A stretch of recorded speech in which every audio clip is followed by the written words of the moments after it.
Gulliver's Travels is a complex and multifaceted satirical novel written by Jonathan Swift. The story begins with Lemuel Gulliver, a ship's surgeon, who embarks on a series of extraordinary voyages that take him to distant lands. In the first part, A Voyage to Lilliput, Gulliver finds himself shipwrecked on an island inhabited by the Lilliputians, a race of tiny people about 6 inches tall. Despite their diminutive size, the Lilliputians have a complex society with political factions engaged in absurd and petty conflicts.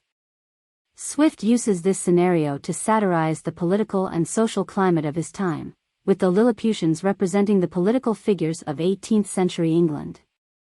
Gulliver's adventures in Lilliput highlight the vanity, greed, and absurdity of the ruling class. The second part, A Voyage to Brobdingnag, presents a stark contrast to the first. Gulliver is now in a land of giants, where he becomes the small and vulnerable one.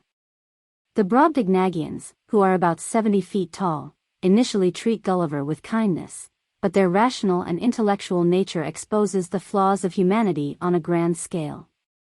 Gulliver's physical insignificance magnifies the moral and physical imperfections of humankind, with Swift critiquing the arrogance, violence, and corruption prevalent in society.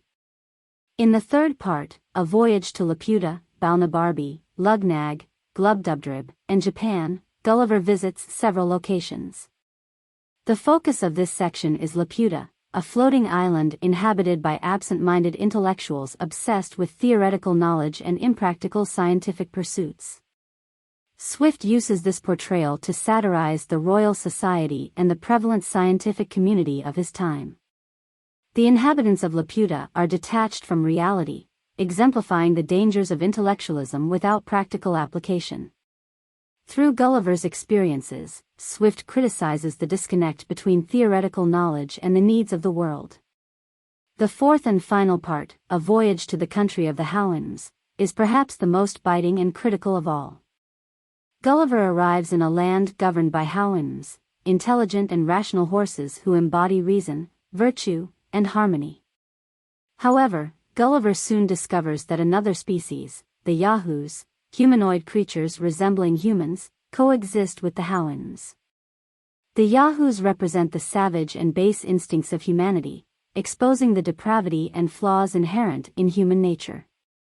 Gulliver becomes fascinated by the Houyhnhnms and develops a disdain for his own species, ultimately questioning his own humanity. Gulliver's Travels is a masterpiece of satire that employs exaggeration, irony, and wit to critique various aspects of 18th century society, including politics, religion, science, and human behavior. Swift's novel continues to be a powerful and thought-provoking work, challenging readers to reflect on their own society and the flaws within themselves.